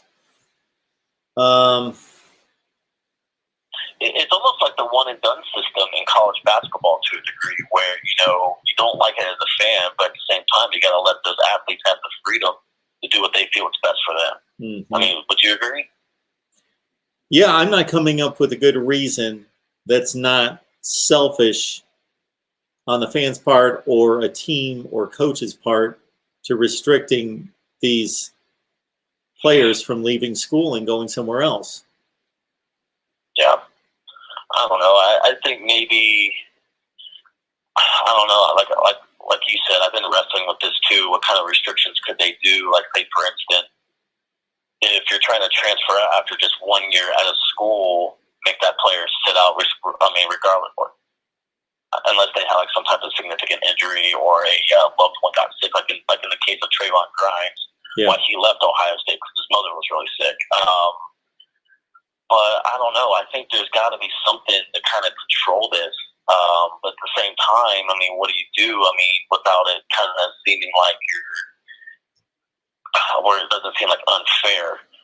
You know what I mean? Because then you're going to have, there's some type of discrimination or some type of resentment, or this team or this school's not going to let this player transfer because of this reason. It's kind of like when, what's his name? Antoine Jackson at Ohio State, when he was just at Auburn for a year and he was trying to leave, and Auburn put a restriction on just 3 schools. 2 of them were in the SEC, I believe, and 1 was Ohio State, which we were obviously a second choice. So that forced him, and as opposed to just sitting out, he had to go play at a JUCO for a year, and then he came to Ohio State where he was eligible. And I think, if a player has to do that, that's 2 years that they lose. So I don't know. I think they really need to do something for the benefit of the sport. But at the same time, what do you do? Because, you don't know what's going on in that athlete's life. I'd say also, for instance, that situation, I forget the player's name. He was leaving Michigan trying to transfer to Cincinnati. Trying to say he had mental health problems. And then Harbaugh somewhat called him out or tried to accuse him of faking it. So as soon as you have a coach do something like that, then you're just, all hell's going to break loose. And Harbaugh got killed for it. And I think when you had that incident, that's why I think you saw the NCAA just kind of say, anyone can just kind of transfer whatever they want with the Justin Fields situation or the Tate Martell situation, things like that. They have to do something, or it's just going to continue to get worse. Okay, I don't know what else they can do. How about this, Rod?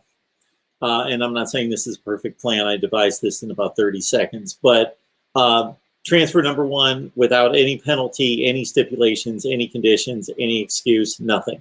You get to transfer once. Second transfer has to be qualified based on one of these criteria. Either the head coach left, your position coach left, or you can prove that you do have some type of family issue that you want to move closer to home, or the stipulation that you will transfer, but you will sit out because this is an academic decision. You are sitting out a year and won't be eligible until the next football season. I like that. Not sure if I agree with the position coach because of how often those guys leave. You know what I mean? And then I understand that, but at the same time, these student athletes are most bonded to the position coach, and they're the one that really recruited them and built the relationship. Right. You're right. All right, Mark. Well, that's all I had. That's all I had. enjoying the show as always, and looking forward to the next call. Sorry, no trivia tonight. Cool. Thanks a lot, Rod. Appreciate it. Take care, bye. We always love the trivia, folks. Always love the trivia. All right. All right, so I've got a posted comment here from Mike3883. So, Mike, I'm not going to explain it right here, but I'm going to ask that if you don't think that college football scheduling needs to be fixed, if we're talking about conference scheduling, check out any of the conference videos that I posted. And then once we get to the non-conference schedule, I will address all of this down here, okay? And you will hopefully be convinced why non-conference scheduling in college football needs to be fixed. No, we can't play 300 games, so Ohio State can't, for example, go out and play every good team in the country. No. But it can be fixed in a reasonable way in which it can be as equal and fair and balanced as can possibly be configured. That we can do. We don't have that now. We have schools running around scheduling their own games. That's stupid.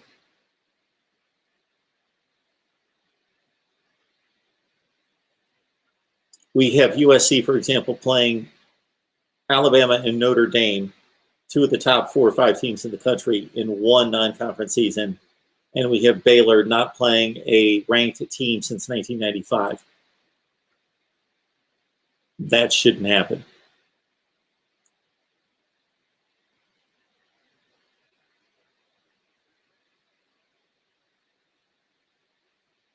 What do we got here? LW likes this playoff system. Get rid of divisions. Top 2 overall in conference make the title game. Power 5 title champs are in first round. 5 conference champs in 1 wild card. Top 2 get a bye. My work is done. Ha. LW, you did a nice job for about 75% of that, and then it just fell off the cliff, and you will find out why. Hopefully you've been watching me long enough to know that your last point there is horribly off the rails, unfortunately. The rest of it, great, fine. I'm good with the rest of it. You've got one major, major flaw. One major flaw. And we'll take care of that.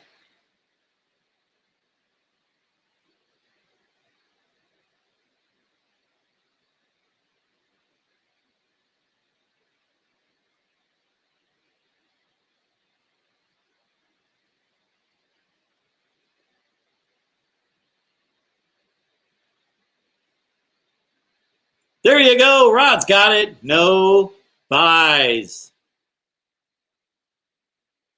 If somebody can convince me. So, Lenny, here's my deal on the divisions. People have been complaining about divisions because the 2 best teams in the conference don't necessarily meet in the conference championship game, and so why have divisions? But for some reason, and I've been very open to say I don't have a great reason for this, but the divisions have never bothered me in college football. But at the same time, in looking to unveil my playoff system, and also during this last series, none of you were watching, but I unveiled a series starting this week where I was fixing college football schedules in conference. And to meet my objective, which is fair and balanced and equitable scheduling, it's easier to get rid of the divisions to make that happen. The divisions kind of tie you up because everybody has to play in the division. Otherwise, why have the division? So that's why I got rid of the divisions. And then I thought, you know what? I really can't think of a good reason why there are divisions. I really can't come up with a good reason why there are divisions. So somebody please call me or leave in the live chat a good reason for divisions. Because I'm not coming up with one. It looks good. It's reasonable. It looks structural. That just like other sports that you would have, you would take this just conglomeration of 14 teams in the SEC. Nobody wants to read oh, they're in 13th place and they're in 10th place, and maybe that's why they did it. They didn't want the embarrassment of Vanderbilt being in 14th place. I don't know. And teams having to say, yeah, we finished in 11th place in the SEC. We finished in 13th place in the Big Ten. Maybe that's it. But other than it just looking unbearably difficult to check out the standings, that's not really a good reason. Is there a reason for divisions? The only other slight issue is that, for example, in the Big 12, where everybody plays everyone, you've got two teams playing in the conference championship game that have already played. You always have a rematch in the conference championship game. In the Big 12, that wouldn't necessarily be the case if you had just 1 through 14 in the Big 10, the ACC, and the SEC. You may have a repeat. You can have a repeat of a game now. It's less likely. Now, think about it this way. Most teams that make conference championship games in college football have a great record, obviously. They've won a division of 6 or 7 teams. So they're usually 8-1 in the conference, or 7-1, or at the worst 6-2. So they basically rarely lose a game, because that's what you need to do to win the division. Therefore, when two teams play during the season from opposite divisions, the loser of that game has a very difficult road to the conference championship game. Therefore, that's why there is rarely a rematch. There's 2 reasons why there's rarely a rematch in conference championship games. Number one, because of what I'm pointing out, that because once you lose a game, you're behind the 8 ball in your division race, number one. And a bunch of 1 and 2 loss teams and 0 loss teams are the teams making conference championship games. And number 2, because in the ACC and the SEC in particular, when you play everyone in your division and you're only playing 2 teams in the other division out of 7, and you're missing 5, well, the likelihood is that you will have not played the team you face in the conference championship game. You will not have played them in the regular season. But I don't have an issue with a rematch. Again, the only issue in the Big 12 is that you've got a rematch, if you care about that. And number 2, there's going to come a year in the Big 12 in which the regular season champion, if that's what you want to call them, they really don't have a regular season champion, but the team that finished in first place is going to be 9-0. And then there's going to be a log jam for second place. There's going to be like 4 6-3 teams, or 3 6-3 teams. And so one of them, by way of tiebreaker, will be ushered into the Big 12 championship game.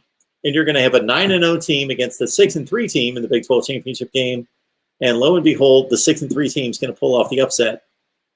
And basically, they all just played each other once. And why is the team that's 7-3 better than the team that's 9-1? That's the only possible issue I could see happening there in the Big 12. But if somebody can sell me on divisions, I'm up for it. But I really can't see a reason to keep the divisions.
divisions provide a comprehensive reason to keep rivalry games.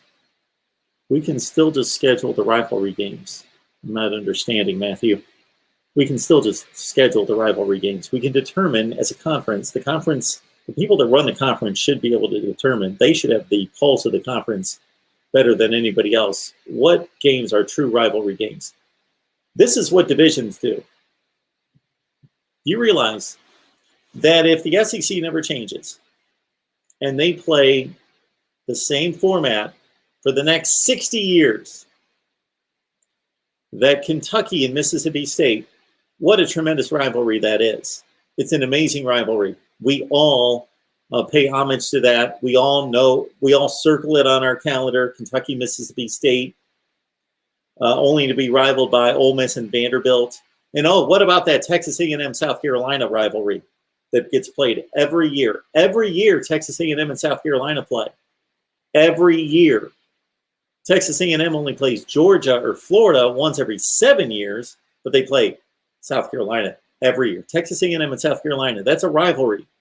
So in the next 60 years, if things don't change, Texas A&M and South Carolina and Kentucky and Mississippi State and Ole Miss and Vandy will play 60 times. They'll play every year 60 times.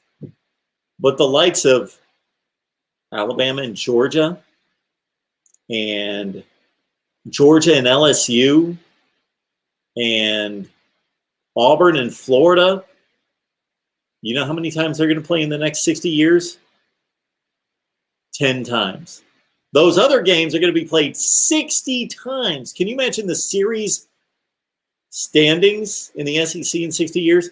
60 times Mississippi State and Kentucky will have played. 60 times in the next 60 years. Can't miss a game. Can't miss a year. South Carolina and Texas A&M have to play 60 consecutive years. Alabama and Georgia, 10 times. Auburn and Florida, 10 times. LSU and Georgia, 10 times.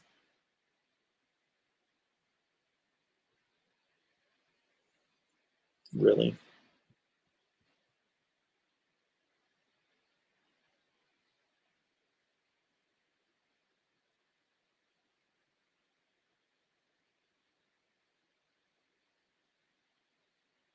Yes, in the ACC, absolutely protect Miami and Florida State. They should play every year. That should be the number one protected game. North Carolina and North Carolina State, protect that game. There would be long-standing Clemson and Georgia Tech people that would tell you that that's a rivalry.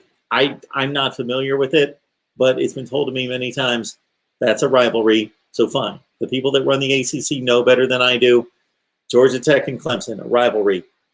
Protect it. I really can't get behind any other rivalries in the ACC. It's pretty much Florida State, Miami, talking about non-division rivalries. Florida State, Miami, UNC, North Carolina State, and maybe Clemson, Georgia Tech. The rest of them, your Kentucky, Mississippi State version in the ACC is Boston College and Virginia Tech. They play every year. Boston College and Virginia Tech. Why? Louisville and Virginia play every year. Why? It's not needed. Even if you keep the divisions, you don't have to keep, not everybody in the division has to have a rival. That's the fallacy, one of them, in the SEC and the ACC's creation of their current scheduling format, that they thought that everybody had to have a division rival, a non-division rival. Just because a couple teams do, and they wanted to preserve Tennessee and Alabama, great rivalry. It's a blowout rivalry, of course, but it's still, for a traditionalist, has to be played. I agree, Tennessee, Alabama. Georgia, Auburn. LSU, Florida, I'm okay with. Great game usually. Sure, that's a rivalry. After that, Texas A&M and South Carolina, Kentucky and Mississippi State. Why? Just because you matched up, the Big Ten didn't do it that way. The Big Ten actually made a decent move when they created these current divisions, and they said, okay, well, we got Indiana and Purdue split up. The rest of the rivalries are being played. Ohio State, Michigan State, Minnesota, Iowa, Wisconsin, Minnesota. Those are preserved because they're playing in the same divisions. But we've got one issue, and that's that we split up Indiana and Purdue. Well, just make sure that they play every year. But they didn't say, oh, because Indiana and Purdue are playing every year, we've got to match up Michigan State and Nebraska and make that a rivalry, and Ohio State and Wisconsin. And no, those other games don't matter. They don't have to be played every year. So the Big Ten didn't force rivalries. They just said, okay, we got one issue here. We split up Indiana and Purdue. That's a rivalry. So we're going to make sure they play every year. But we're not going to make up rivalries just so everybody in the conference has a non-division rivalry. Why?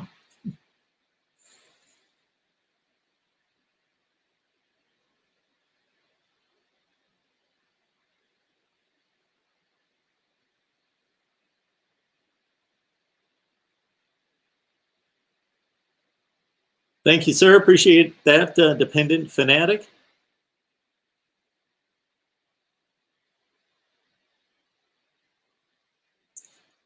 Yeah, Eddie, I don't know what to do about that concerning Miami's schedule.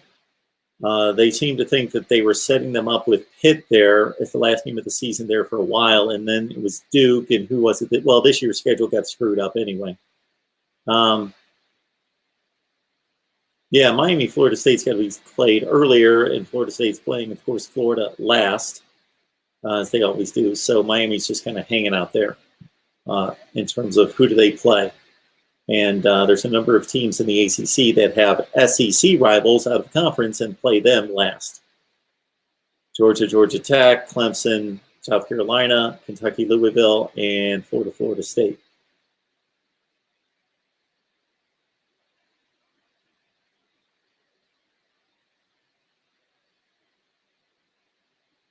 There it is from Bleach Orange. The Clemson fan base is divided on the Clemson-Georgia Tech rivalry.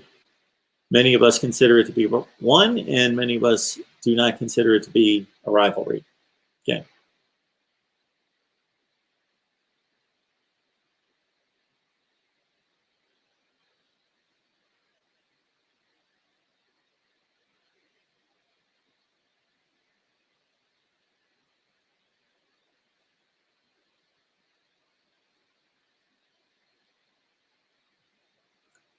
Dependent Fanatic is saying that the Big Ten killed Nebraska, and Louis Papp is saying that Nebraska was falling apart before they left the Big 12. But they did make their way to the final two Big 12 Conference Championship games and played very well in both games, although they lost. They only lost by a field goal to Oklahoma, and of course lost that 1 second left on the clock when Colt McCoy released the ball game to Texas.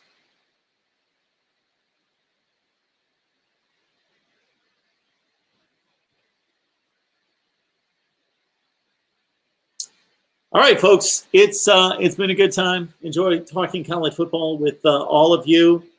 In terms of call-in shows, we'll be back here at 6 o'clock Eastern Time on Monday. So that's the next call-in show, 6 o'clock Eastern Time on Monday. And also join me and Pigskin Pete for our College Football Coast to Coast show on Monday at noon.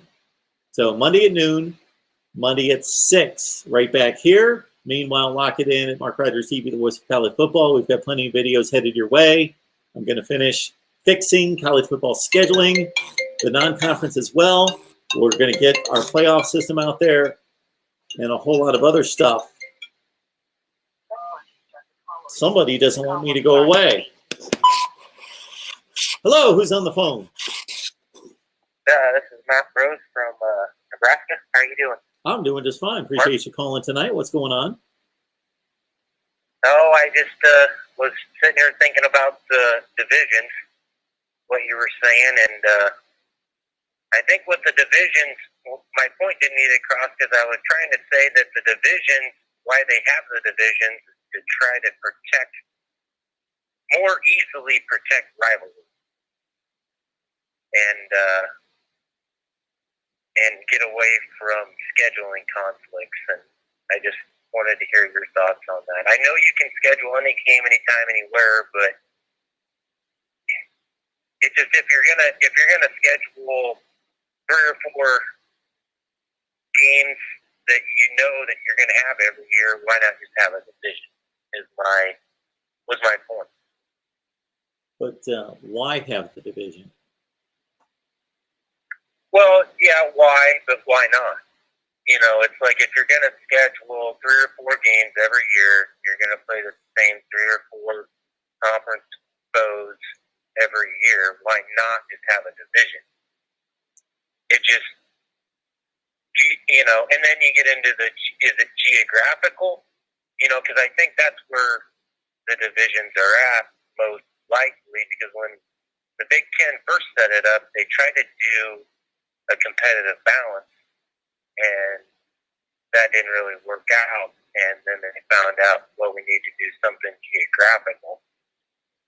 So, I don't know. What's your thoughts on that, I guess?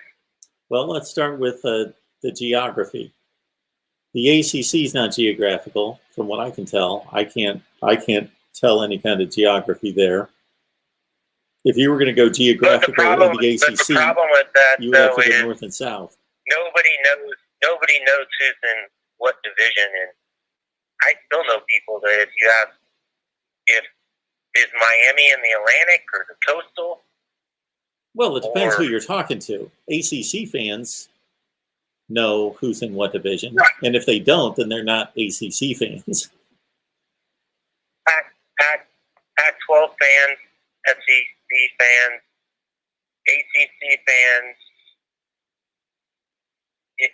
all, you know, other non-Power 5 schools all know that Nebraska, Iowa, you know, Minnesota, they all know that they're in the West.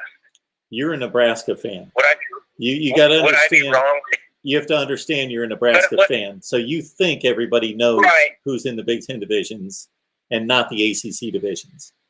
I don't necessarily know that that's the case. Would I be wrong by saying that if you pluck somebody from the SEC conference, they know that Penn State's in the East, Nebraska's in the West? I don't know. I take a lot of calls and comments from people that I think would be college football fans that don't necessarily know who's in what division. Well, I mean, there's always those few, but I just felt like when it was just, we're just gonna just spread it out, and that was to your point too. I agree with you.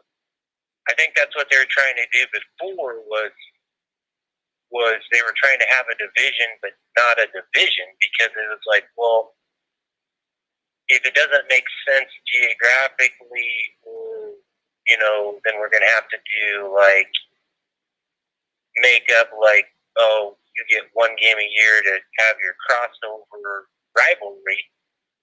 Then you're kind of just fighting like, what are you doing?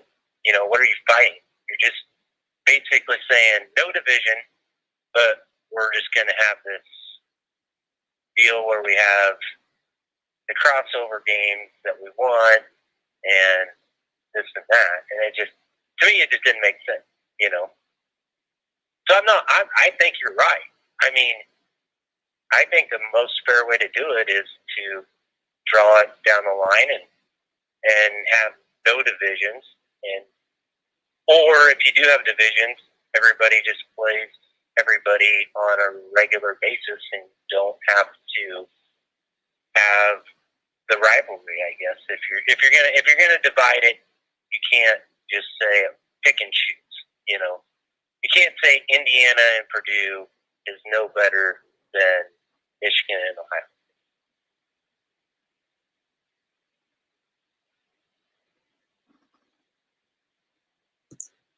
So my reason for revamping scheduling in conferences is to make it balanced competitively. That's my first aim and goal. That's my first objective.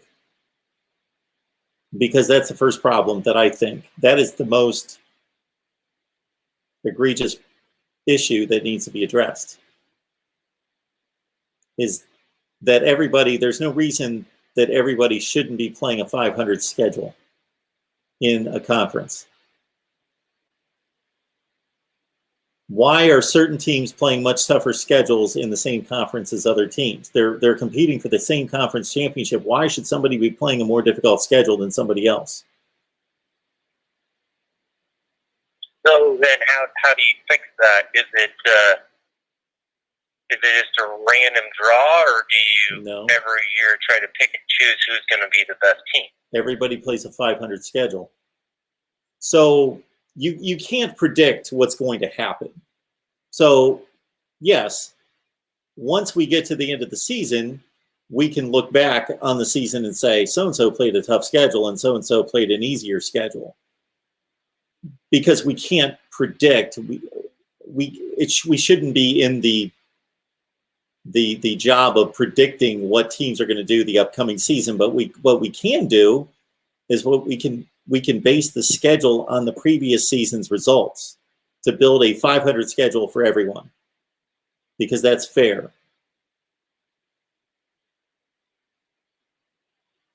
I agree with that. I mean, if you take it in a 1-year slice, I think that's what you want to call it. So here's my best example for you. My best example. I've got 100 of these, but here's my best example. 1 year, Alabama and LSU. Okay, they play in the same division, so obviously they play each other and they play the same other 5 opponents. So 6 of their games are exactly the same out of 8 in the conference. Okay. Because of the designated teams outside the division that Alabama and LSU had to play, the other 2 teams that Alabama played, Tennessee and Kentucky, went 1-15 that season in the SEC. And the 2 teams LSU had to play out of division, Georgia and Florida, went 14-2. Why does that happen? It shouldn't happen. It doesn't have to happen.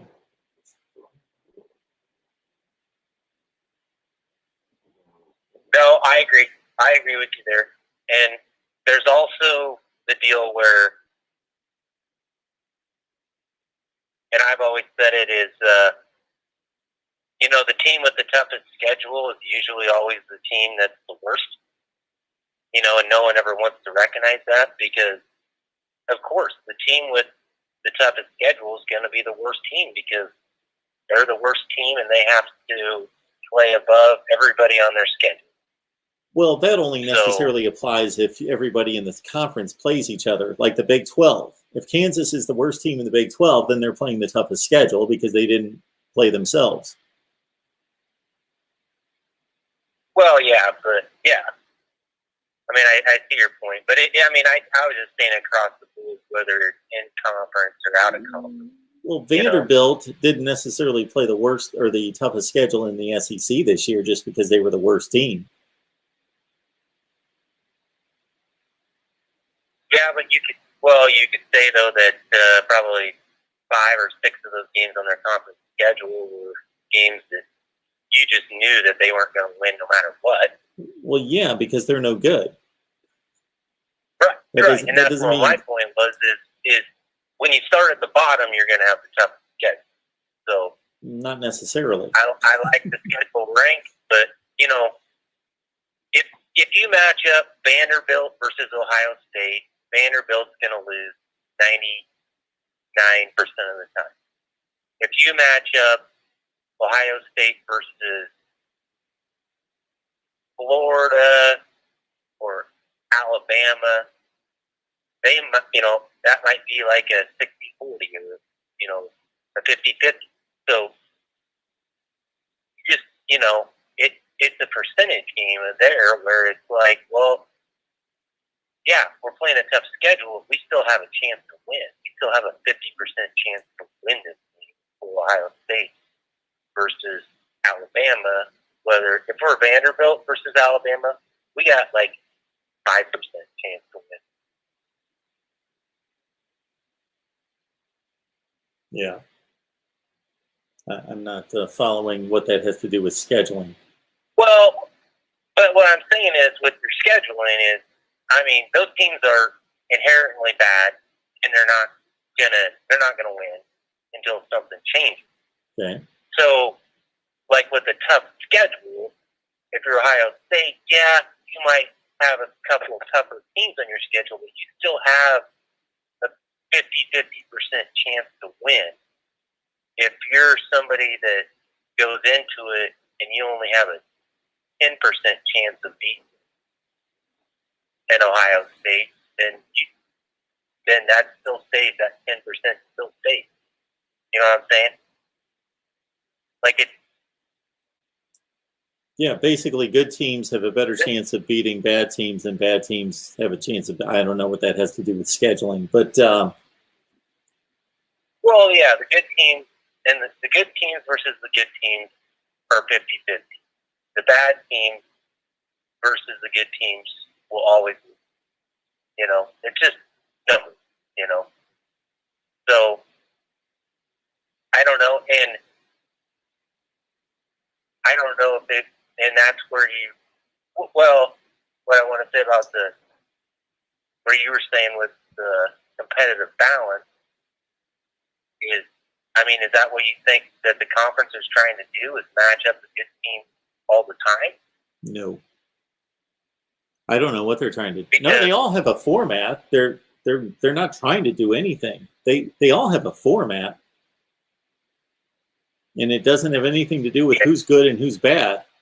I don't have any problem with having a format. I would have a format as well, but my format, which would be with the attempt first and foremost, in addition to protecting rivalries, would be to have a balanced schedule in which everyone is playing a 500 composite schedule from the year before. The SEC is not trying to do anything with the schedule. We all know every year what the SEC schedule is going to be. They're not trying to manipulate anything. I can tell you what the SEC schedule is going to be in 2028. It's LSU is going to play everyone in their division. They're going to play Florida, and then they rotate the other teams in the Eastern Division. That's who they're going to play. That's who everybody plays. So the SEC is not trying to manipulate anything. They've got a format, and everybody in the world knows what I could tell you what their schedule is going to be in 100 years from now if they don't change their format. It has nothing to do with who's good and who's not good. Yeah. I think the NFL does the NFL do a little bit of like the best division plays the worst division type of stuff? Or well, you're on the right track. They don't play the best division and worst division. They rotate divisions. So what the NFL does is you play, of course, everyone in your division twice, and then they rotate where, let's say this season, if the NFC East play the AFC East, next year they play the AFC North, then they play the AFC West, then they play the AFC South. But they don't determine it based on how good the divisions are. They just rotate that. And then they only have about 4 games to play with after all those games are decided. And that's where they manipulate, where the better teams have to play the better teams and the worst teams play the worst teams. And they're trying to create parity. So they give the weaker teams easier games out of those 4 or 5 that they can schedule, and they give the better teams tougher games. It's just like the draft. They want to create parity.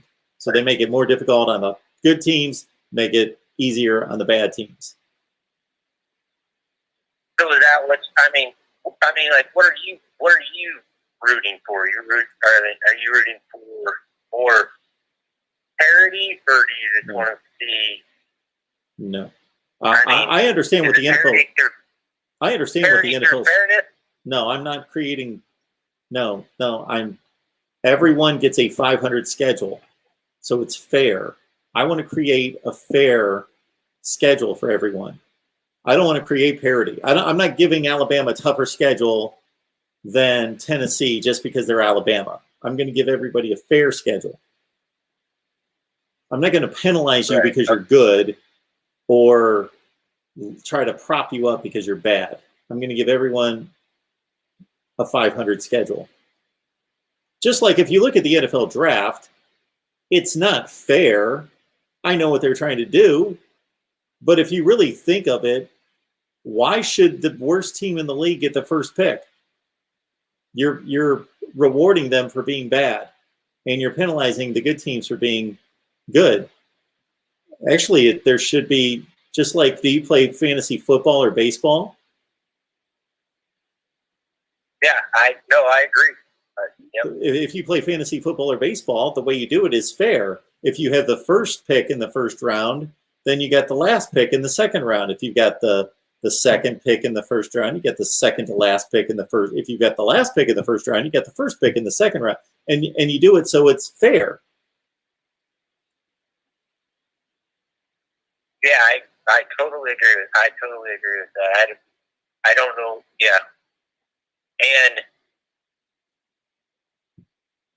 I think it became easier since they changed the monetary rules for like the draft, where now if you get like the first couple picks, like you don't have to pay them as much as you used to have to pay them. You used to see a lot of teams that tried to like trade out of those picks because they knew that this is going to be a financial hit, and now there's not even that to that. Like it's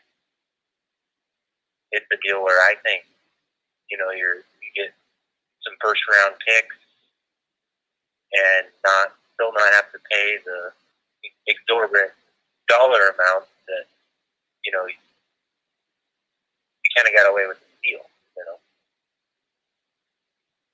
Now that doesn't guarantee that you're going to have a great team, because culture comes along with that too. That's just like with, college football is, just because you get 4 or 5 4-stars and maybe 1 5-star, it doesn't mean that you're going to have a great, it doesn't necessarily equate into win, All right, man. Well, I appreciate the call. Yep. Nope. I just thought I would clarify that on that end, and was enjoying the show. So, have a good night. I appreciate it. You have a good night too. All right, folks. Appreciate everybody jumping on the line. And again, we'll be back here live Monday at noon Eastern time with Pigsky and Pete, College Football Coast to Coast, and Monday at 6 p.m. Eastern time. And you know me, I may jump on here between now and then just to talk college football with you. But in terms of scheduled live streams, next up, Monday at noon, Monday at 6. See you then. Have a great weekend.